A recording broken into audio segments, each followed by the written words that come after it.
if you said to me, I've seen Ronnie Coleman, obviously I competed with him.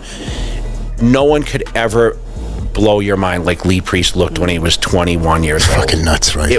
I walked in the gym and I remember like looking at him and saying, how is that even possible? My most painful was losing to Lee Priest.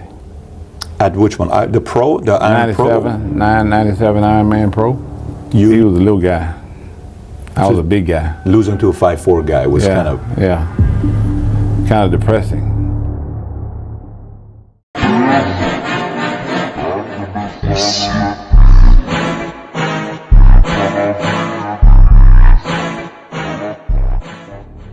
One thing about the business world that everybody needs to fully understand is that business is a dirty manipulation game which had successfully brainwashed 98.9% of the population. For example, brands back in the early 1960s would spend millions on advertisements promoting cigarettes and using manipulative propaganda to brainwash individuals and thinking that smoking is the new wave and is perceived as cool, which results in influence to society and forces the population to join the harmful trend, as no one wants to be seen as an outcast, a psychological mind game which is referred to the fear of criticism, a trait human beings struggle to overcome.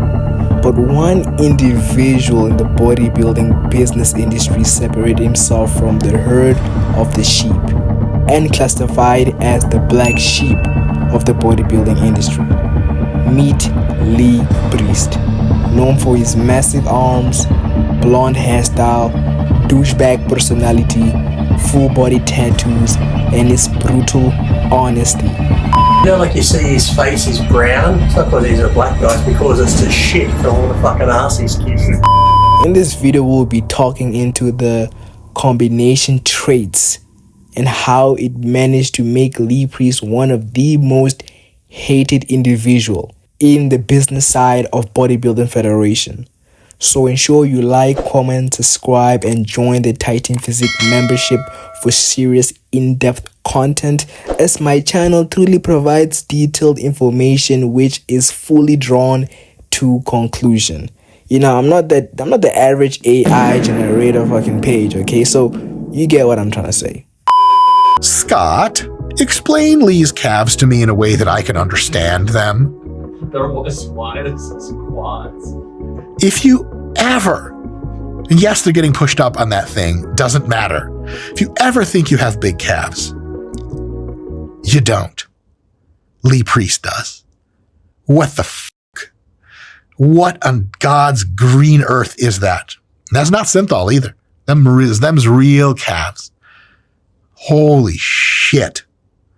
His calves and forearms are like from another person who was like 6'8", 480. I swear to God. It's July 6, 1972, and Lee Andrew Priest was born. Growing up in Australia, Wallsend, Lee Priest loved watching heroic cartoon shows like Superman and He-Man, which influenced Lee Priest to partake in forms of physical fitness around his home, like picking up wooden logs, pushing cars, and playfully lifting his sister around the house. Lee Priest experienced a tough childhood as his dad wasn't around because Lee Priest's parents had divorced, as his dad had came out the closet on him being gay, which led to Lee Priest being bullied all the time at school that his dad was a and made claims that Lee Priest would later grow up to become a professional drag queen, which absolutely turned Lee Priest into a villain, whereby he would be the initial class clown, cause problems, and overall be one of the most hated students in the school. Lee found out when he was 12 or 13 that his father was gay. I'd kept it from him all these years, which was a stupid thing to do, thinking I was protecting him. And I said, well, we just didn't get on. That's why we broke up. And everyone covered the story. No one, everyone just went on with it. They wouldn't tell Lee or Kelly that their father was really gay. And one time, when it did come out, and that only come out was very awful story, but I won't say that one. That is a too personal story. But anyway, it come out, and everyone at school was calling Lee your dad's a And at the time, when Lee started bodybuilding and he was shaving his legs, oh yeah, you're just going to be like your dad, you're going to be a queer, and the taunting and the hurt that he went through. He was the class clown because he was so hurt with all the homosexual taunts he got, and he was just getting them every day. Which would later be the fine foundation of his ruthless rebel attitude in the bodybuilding genre, which overall would make him one of the most hated bodybuilder in the industry, which overall paints the same pathway as his childhood experience. But the initial question is, how did Lee Priest somehow manage to become the biggest enemy to the bodybuilding federations? Young kids, young guys, if you masturbate, that's enough. Lee Priest, growing up as a young teenager, he would admire action films which casted actors like Sylvester Stallone and inspired Lee Priest to join the gym at age 12. Lee Priest, during these early teenage years, he didn't have a father figure to look up to, as his father had disowned him after Lee switched to his stepdad's surname, Priest. Lee would then live with his lovely grandparents, and his granddad was a weightlifter who symbolized impressive strength at an old age and taught Lee Priest how to work out properly. At age 13, Lee Priest would compete in his first ever bodybuilding show, which was the 1986 Schoolboys Classic Sydney, which he placed first. This was a shocking achievement, as Lee's own mom didn't show up to his first competition because she knew that Lee wasn't a kid who loved to be seen by people or stand on any type of stage, in which Lee Priest proved her wrong. Lee Priest never officially wanted to become a core bodybuilder at that time, but overall wanted to look like a He-Man action figure, being that he was still 13, so his maturity hadn't hit yet. But Lee was able to still see the potential he had in the bodybuilding industry, so he gave it a shot in focusing entirely in his training and nutrition, and would take the risk by dropping out of school to becoming a full-time bodybuilder. So he had a friend, Barry, who offered him a job. I don't think he was only 14. A training friend, because Lee was training by then and training hard. He said he's got a business and he'll let Lee work for him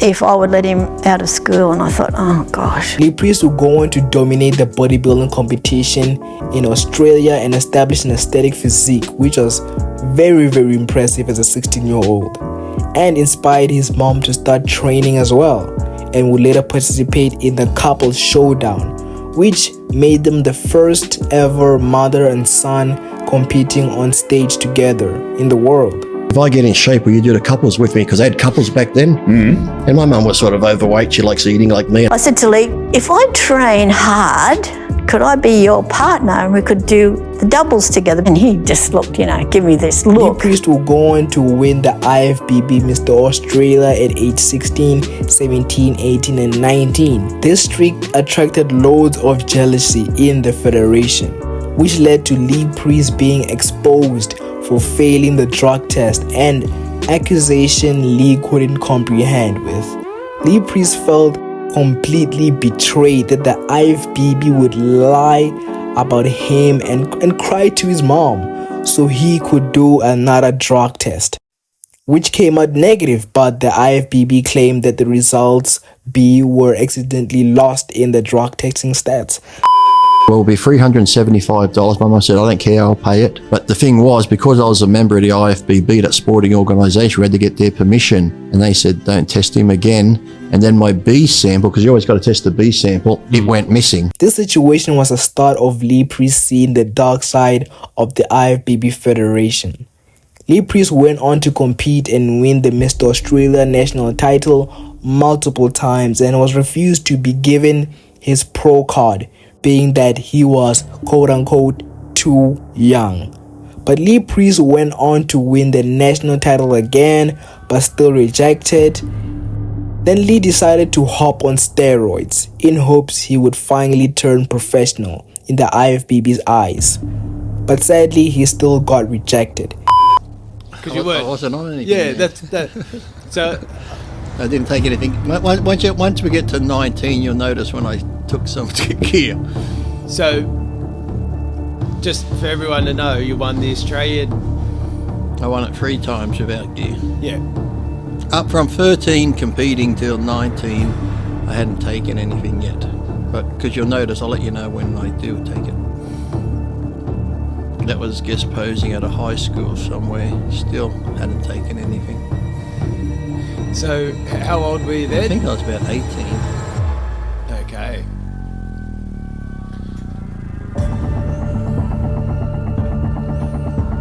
Oh, that's where I'm just turned 20 at Gold's Gym. That was doing my first photo shoot with Irvin Gelb.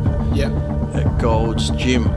Wearing my Hot Skins one piece with the famous Mike Mensa. Yep. And so they're definitely on. Yep.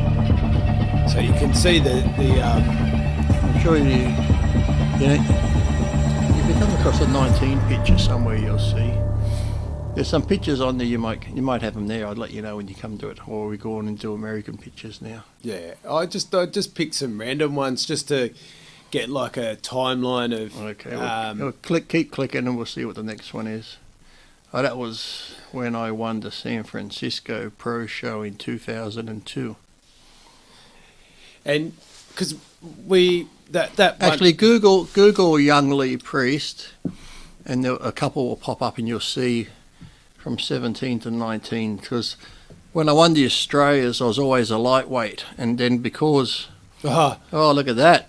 That was Dean Tornabean's car. No, well, I was just wondering, like, is that how you got the carb with the pants down? Or? Yeah, of course. This treatment amongst athletes like Lee Priest at that time showed that the Bodybuilding Federation truly worked as a pyramid scheme.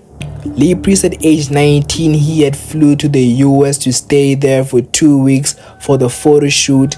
And for his competition in Niagara Falls, Lee would spend most of his training at Gold's Gym, where he met Jim Mannion, who asked what shows Lee Priest had competed in recently, in which Lee Priest responded that he still hasn't gotten his pro card.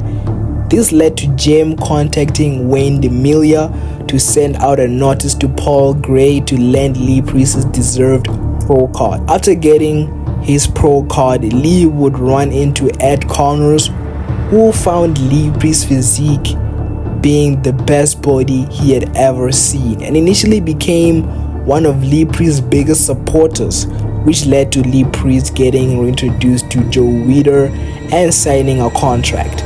When Ed actually said that, I was watching an interview and they said to Ed, who was the freakiest bodybuilder or who impressed you the most in Golds? And I'm thinking, oh my God, how many people have been through Golds? And when Ed said my name, I thought, screw winning a Mr. Olympia.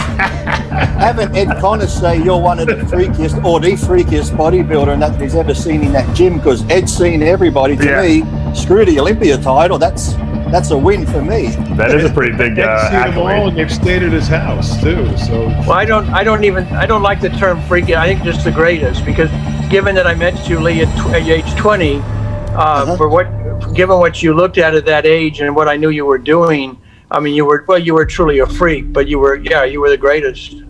Well, that's the thing too. Ed actually knows the small amounts of gear I was using, and yet people would rattle off these large amounts, and I'd laugh, and I'd even say to Ed, why do they think I'm using so much gear? And the small amounts I'd take, and people go, oh, he's got to be taking more, he's got to be taking more. And I'd always say to Ed, why don't these people believe me? Does everyone take these large amounts over here that they think everybody's on it? But I never was. Lee Priest felt that good things were literally coming in the way after the recent blessings he had received, and seemed to have forgotten the ruthless corruption of the IFBB. One night, Lee Priest would call Joe Weider to grant permission for him to not compete in the Houston show, instead compete straight at the Mr. Olympia show. Whilst Lee Priest was about to join the Mr. Olympia class, Wayne DeMille stopped Lee Priest from entering the Olympia as he had ownership to it, not Joe Weider, and suspended Lee Priest for violation of contract agreements, which Lee had to pay a heavy fine for. Would have been 21, I qualified for my first Olympia. So I went to visit Joe and said, look, I'm still young, I'd rather do the Mr. Olympia. Can I sit out the Houston Pro Show and not do it? He's like, sure, that's fine, that's a good idea. And because I didn't do that, I got suspended. And when I spoke to Wayne DeMille and said, look, Joe Weider said I didn't have to do it. I got the I run these fucking shows, not Joe Weider, and I got a 12-month ban. I started a company, IFBB Pro Division Inc. My company, I pay taxes, it wasn't a federation. The IFBB recognized me to run pro bodybuilding. It was my company. So, yeah, if I acted like a dictator at times, like Sean said, yes, I did. And overall, this would be the start of Lee Priest's rivalry with Wayne DeMille and the overall IFBB Federation. Lee Priest would go on to dominate the bodybuilding classes, placing roughly around 3rd and 4th place, which was quite incredible being how tight the competition was during that time, as Lee placed 3rd in the 1997 Grand Prix Germany and Hungary, beating the mass monsters in that class. At the 1997 Mr. Olympia, Lee was facing the true mass monsters together with Dorian Yates. That's good. Yes! Lee managed to place 5th, but later told that his placing was an error and he was placed 6th. Lee wasn't fazed by this incident as he had knew how the game went within the IFBB Federation. I was always suspended, so I knew sometimes I'd always be held back on my placings, but that didn't bother me because I was never there to win a show, because most of my money I made was from contracts, endorsements, traveling. Every time I did an Olympia, I was always like, look, I aimed for the top 10, because back then if you got the top 10, that qualified you for next year, so that took a bit of stress off having to qualify. So if I aimed for 10th and I got 7th or 8th, that's just a bonus to me, so I never even worried about the placings really. Lee went on to show that he was capable of at least placing 2nd at the Mr. Olympia, as Lee would be one of the few individuals to beat Ronnie Coleman at the Iron Pro, which completely humbled Ronnie Coleman and showed the IFBB his capability. But this didn't phase the federation, as no matter how good Lee Priest got, Lee Priest didn't have control over the show, and only the IFBB had control. They could choose whether they want to ban him or make him win the show. 997 Ironman Pro. You got 3rd, he got 2nd, I think, right? Yeah. Or something like that. Yeah. Mm-hmm. That was the most painful. Yeah, because I had quit after that. Well, the next show I quit. Until quickly reminded myself I got a free membership to the gym because of this thing. I don't want to lose it. That's simple, man. You're simple, going back to your basic principles.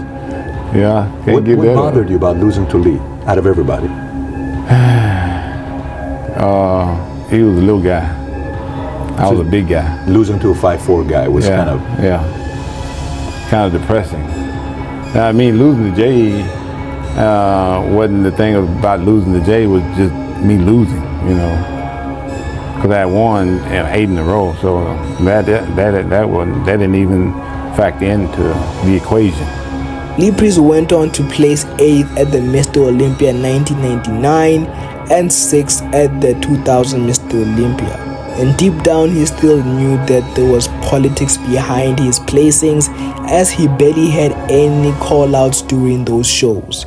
To me, I've never had that mentality where I wanted to push it beyond that limits where it was going to, screw me up later on down the track. So I said I was happy competing where I was and placing where I was. That maybe if I was like one of those guys that never cracked the top 10 and this and figured, oh, maybe if I just give this a go, that might get me in there. But because I was doing well and stuff like that, I was happy to place where I was and do that sort of thing. It's like, people used to always say, Lee, you're upset about your placing. It's like, no. I said, when I was to do the Olympia, people say, how do you think you're going to do? I said, look, back then, if you got top 10, it qualified you for the following year. So I said, look, if I get top 10, I'm happy. Anything above top 10 is a bonus to me. So placings never bothered me. So, people always think I was upset at the contest, but never once did I complain about a placing at a show. I'm like, okay, I'm happy.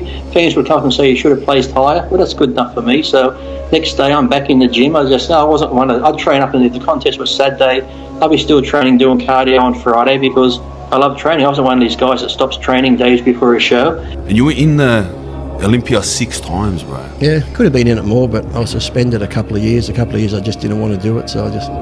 Like I said, I didn't really like competing. Competing was good because you go to the expos and meet the fans. Yeah. But normally when you had a supplement contract, they wanted you to do the big shows. Yeah. So I just had to keep the contracts. The Yeah, really. So. Yeah, you didn't really enjoy competing. No, because I hated dieting. I like eating. I love the training side and the lifestyle. Yeah. But having the diet down and look a certain way and get on stage and say this guy's better than you, because the judging's very subjective. So Bro, when you're at that level.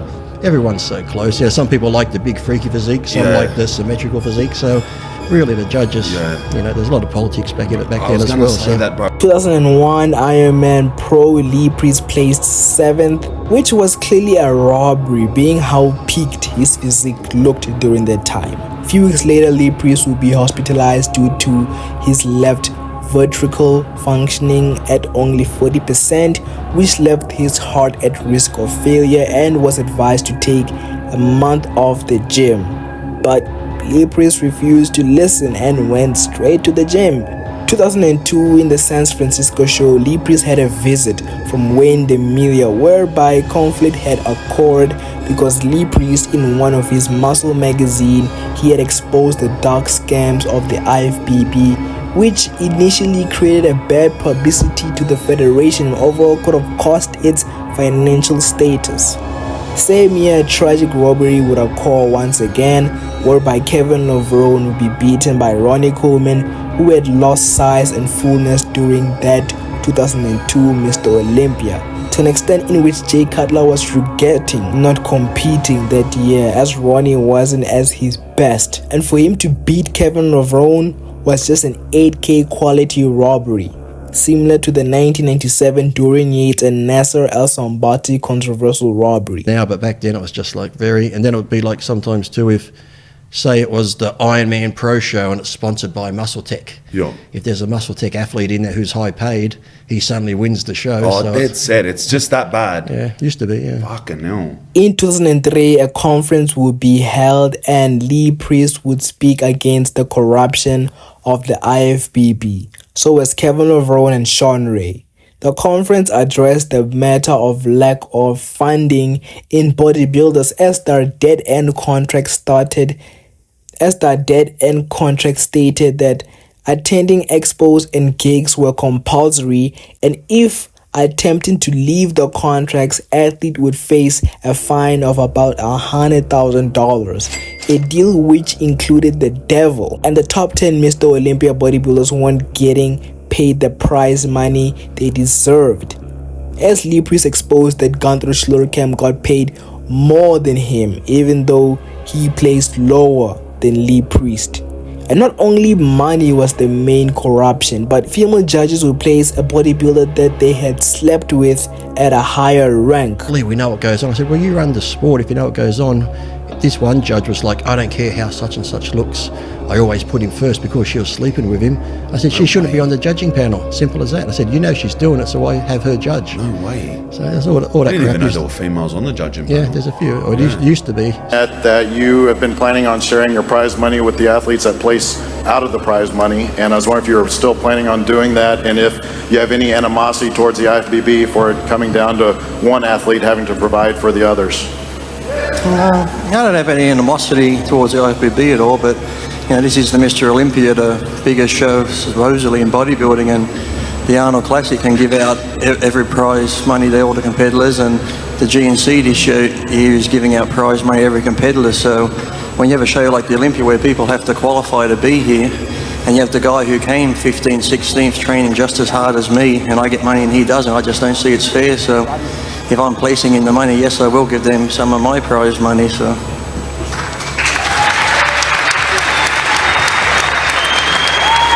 On that subject, those of you who were here last year know that Milos and I got into a little discussion. It's all in fun. But what I said to him is, put it in writing. Now, all he had to do was put it in writing, but he didn't. In fact, not one person of the athletes, of any no one put it in writing to us. We'd like a proposal to the pro division that prize money be given all the way down. That's what I asked Milos to do. I did sit up. Lee, you said too, Lee, right? You said that if I don't give the money, you're going to stand up and walk out of here. Yeah, I will. but I did sit up last night and I did put it in writing, so.